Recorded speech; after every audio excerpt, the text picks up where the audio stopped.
Sausage. Hello, and welcome to The Last Call, the series where I play games that are about to be dead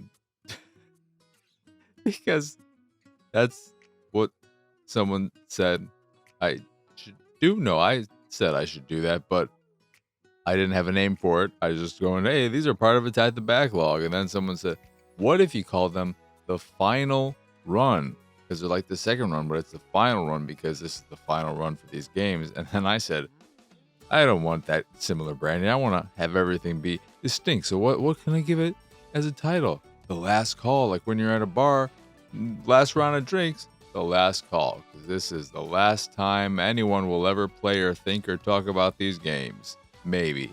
With this one, probably a lot. And as you can tell, still workshopping how I do the intro. Everything else is set. Animazingly Baka, the amazingly stupid podcast all about anime. Second Runs, the game where I replay games I used to love to see if I still love them today. Did I just say to gay? I meant today. I don't know how to fix that. Whatever. It is what it is. And this is an episode of The Last Call all about KartRider Drift, which, according to Google and the description from Nexon's website, it's the only free-to-play, well, it used to be. Let's do a little editorializing there. It used to be the only online free-to-play cross-platform kart racer with deep kart and character customization in stunning high definition. That can't possibly be true. I mean, when did this game come out? Initial release date 2023, January 9th, I guess. Was Disney Speedstorm out then? I don't think so. If it was, get out of here because Disney Speedstorm is incredible. But KartRider Drift is a kart racing game where you play against other people or bots, and I feel like it does what Fortnite does and throws in a lot of bots and doesn't tell you about it. Just says, hey, these are other PC players. How are you gonna tell? I mean, they're run on PCs, so are we really not telling you the truth? But I don't fucking feel like the number of times I played against a quote-unquote Derek was real. And I also played a bunch of racers who had just generic, regular names.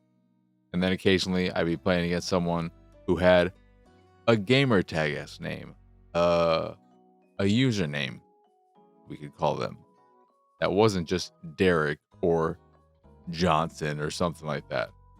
Johnson wasn't ever there, but I know Derek. I remember Derek well.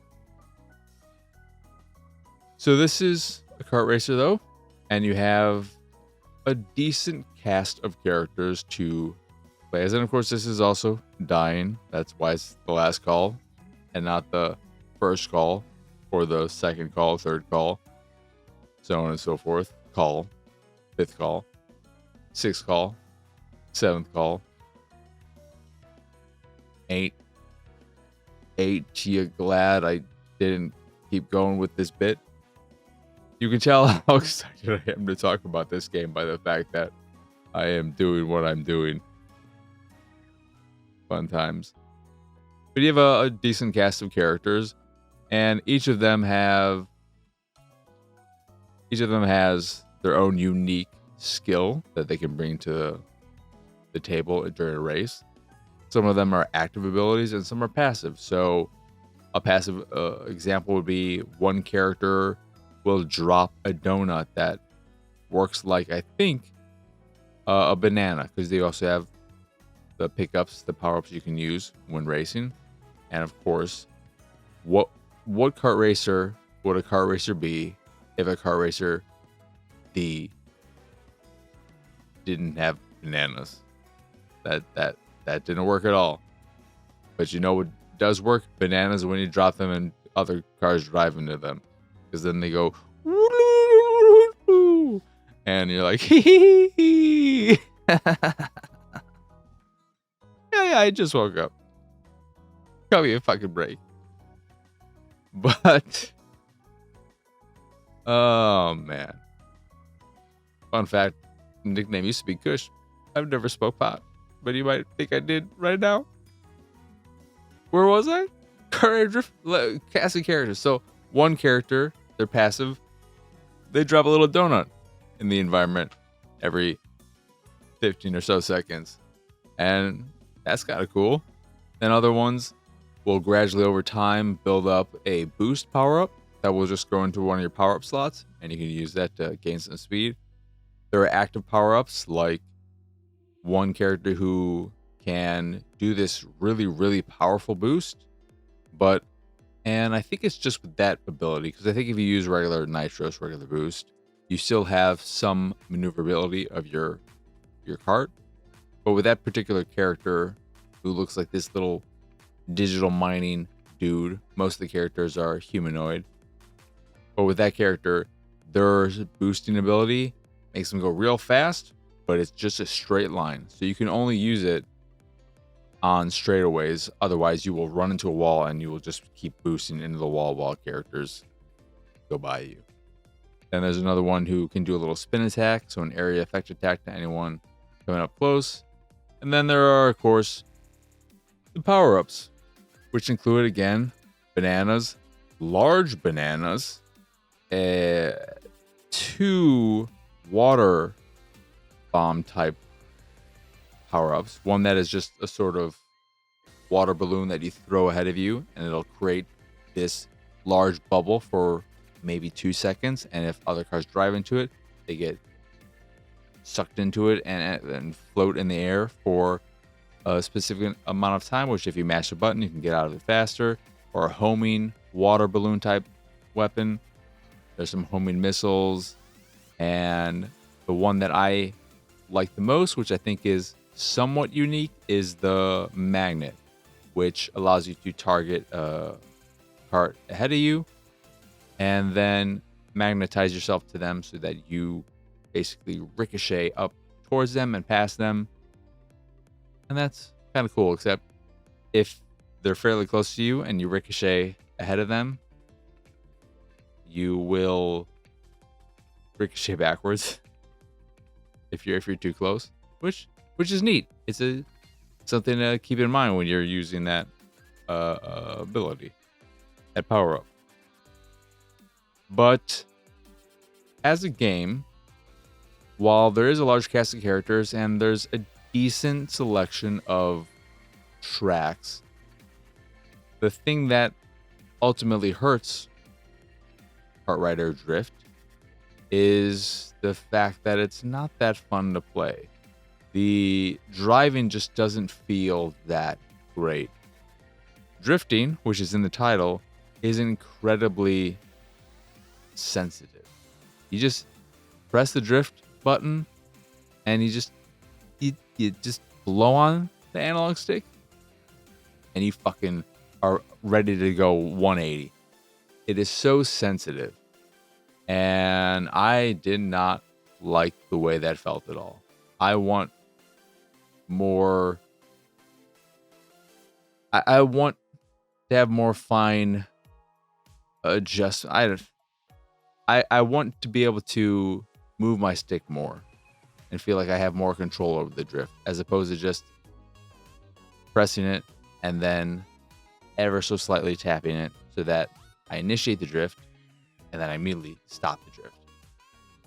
So I didn't like the way that felt. And then the power-ups aren't that special, and it ends up with a lot of clutter. This is maybe worse than any other kart racing game I've played. Mario Kart, Speedstorm, Beach Buggy, Nickelodeon Grand Prix. Is that what those ones are called? It wasn't the Shrek one. It's DreamWorks something or other, which I guess it was DreamWorks. No, those are completely standalone Smurfs one that was just Smurfs and nothing else, which is wild to think about. So I've played my fair share of kart racers, and this one feels like I'd have to go back and think or revisit the other games. This one feels like the most, you're in first place, you are going to get destroyed with just power-ups most of the time. Because I would get hit with power-ups one after another, maybe 5 in a row. And it was very, very frustrating. But I ended up winning the vast majority of races after the first few races. My first race, I think I got, my first race, dead last. Sans the player who disconnected. There's a lot of disconnecting going on. A lot of characters that just blink.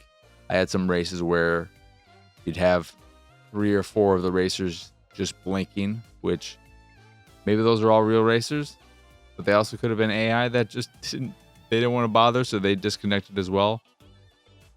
But it just, there's just nothing really great about it. And so I get why it's going away. I don't find it particularly enjoyable. There are so many other kart racers out there that are better, and especially in the free-to-play space. If you're going to play a kart racer and you're going to play one that is free-to-play, you can't do better than Disney Speedstorm. Disney Speedstorm is not only the best free-to-play kart racer I've ever played.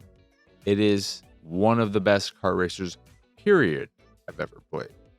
I love Disney Speedstorm, and I wish I could just buy a premium version of that game that will have offline play that'll exist forever, because I like it so much. I've talked about this. I did a Jack the Backlog episode about it because I was so curious about it for so long and I never played it. And hopefully I don't have to record a last call for that at some point, but probably I will. It'd be super sweet if they did a premium one of it. But KartRider Drift, it looks all right, I guess, but it just isn't doing anything special that says play me over everything else.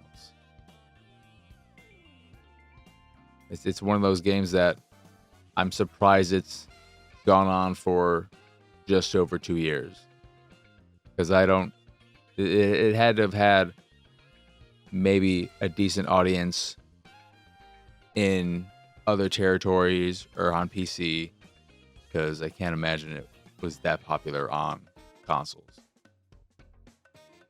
But yeah, that's KartRider Drift. You can't play it, so don't look forward to it.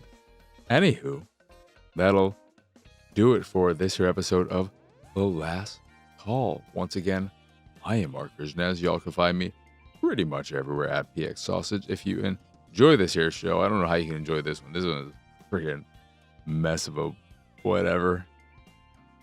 It's just, this is what happens when you play something and you're like, okay, I'm gonna make some content about this, and then you start making the content and you realize you have nothing to say about this thing because it's just the most generic whatever thing in the world.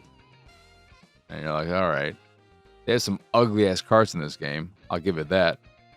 I had 3 unlocked at the beginning, a turtle one, which is disgusting, then one that looked like it was directly from Mario Kart, and then another one that was just a generic ass thing. And then I eventually unlocked a 4th one, which was a fucking pig. So I had this stupid turtle one, this ugly pig cart. Give me something cool. I don't want a turtle or a pig. Unless it was a Ninja Turtle. It's not. So, turtle on you. Where was I? Oh yeah, if you enjoy this show or any of this stuff I do and what have you, you can support me and my nonsense over at patreon.com/pxs. There you can get access to a monthly Q&A, the occasional watch party, a private Discord channel along with some fancy Discord roles, and the occasional drop on the Patreon here or there depending on your tier. Or you could just support me to support me if that is your fancy. That is again patreon.com/pxs. In addition to the Patreon, you can find links to the site, the YouTube, the Discord, and so much more, including the Twitch. Forget it there. Including the Twitch, so much more. pxsausage.com. That is the letter P, the letter X, sausage.com. But that is it. That is all. As always, thank you for watching or listening. I hope you enjoyed this here episode, and I hope you have a wonderful, wonderful rest of your day. But for now, adios, arrivederci, bye bye. It's go time. Go daddy.